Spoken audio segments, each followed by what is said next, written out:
Hello, my name's Harry Gregson-Williams. We're here in Venice, California, in my studio. We're going to be talking about how I use native instruments within my job, which is a film composer. I certainly didn't use computers in music until I decided to try and be a film composer, which was about 10 years ago. And I can't imagine how I could do it just with a piece of score paper now. For a start, I mean, the array of films that I get involved in, I do a lot of Tony Scott films, which don't involve orchestral recordings at all. The crunchy, gnarly guitar sounds, drum loops, whatever it is. And that I explore through my sequencing. If I was starting off today, I'd go for programs like Kontakt and use the wealth and depth of sounds that would provide for me. But unfortunately, Kontakt wasn't around then. As a film score composer, one gets involved probably, certainly in post-production, so perhaps 4 months before the deadline.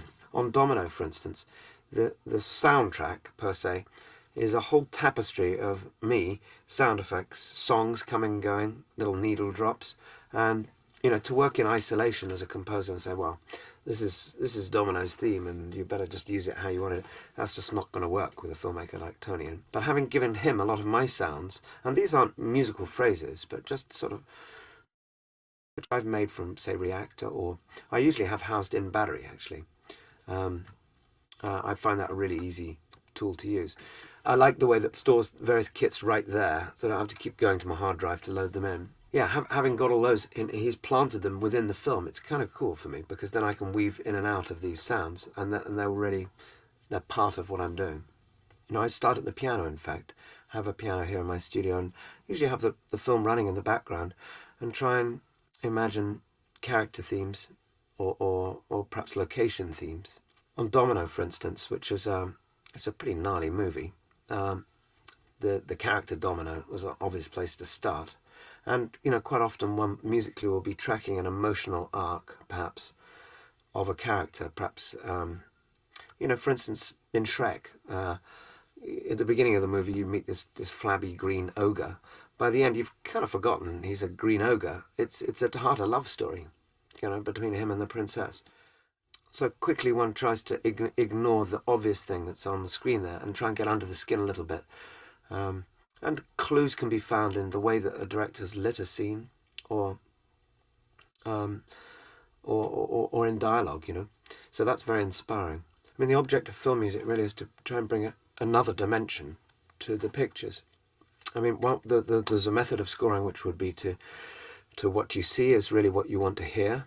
So if there's a really sad scene going on in the movie, you can put really sad music to it.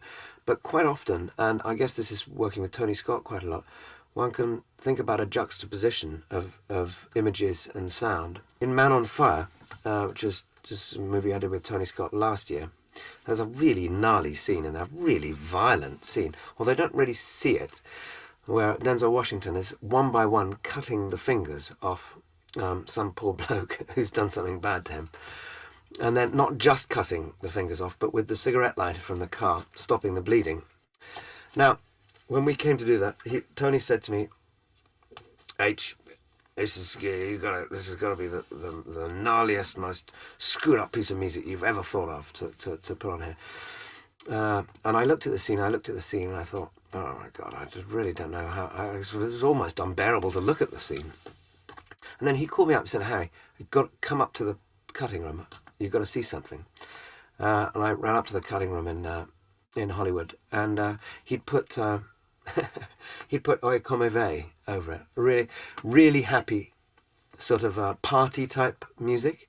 And it was perfect. And it was actually the only way the scene could really play. And actually, if you look at that scene, the juxtaposition between what you're seeing and what you're hearing is really amazing. And it actually amplifies all your emotions. So that's a really good example of how you don't necessarily have to follow exactly what you're seeing. Having worked out my themes at the piano, then I'd probably move across to my computers and my synths and whatnot, and start to imagine how I can express that theme. Is it going to be a clarinet with an acoustic guitar playing it? Is it going to be some gnarly drum loop underneath, an electric guitar sound? Or is it going to be a set of marimbas and a bagpipe?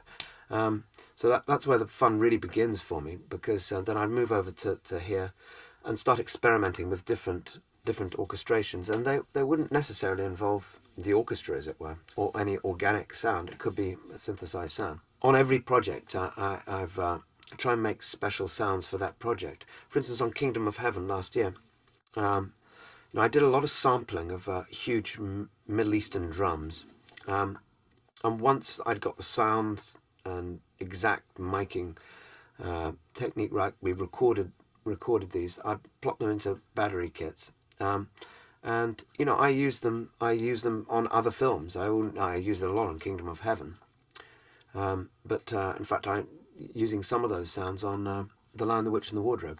What's great is to have them there, and it's an ever building library. But what I've found significant is just finding time at the beginning of a project to make a sound palette that is special to this film, and then I'll keep that, and then in the next movie I do, I'll be making some more sounds, and I can go back and look, oh, those were cool, and sometimes mix them in with each other. It is amazing to bring a director here to my studio. It's actually utterly necessary to be able to play him a demo, a mock-up of what he's actually going to hear on the scoring stage.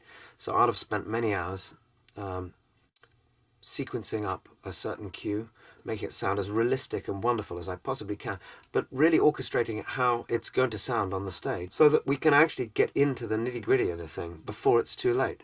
So I can have a director sit here and say, I might play him a cue, as I did my current director a couple of nights ago, and he's like, Harry, I think it's too, I don't know what the word is, I think it's too brazen. I was about, Andrew, what, brazen? I tell you what, the French horns are playing the tune. What if I mute that track and put it onto a flute?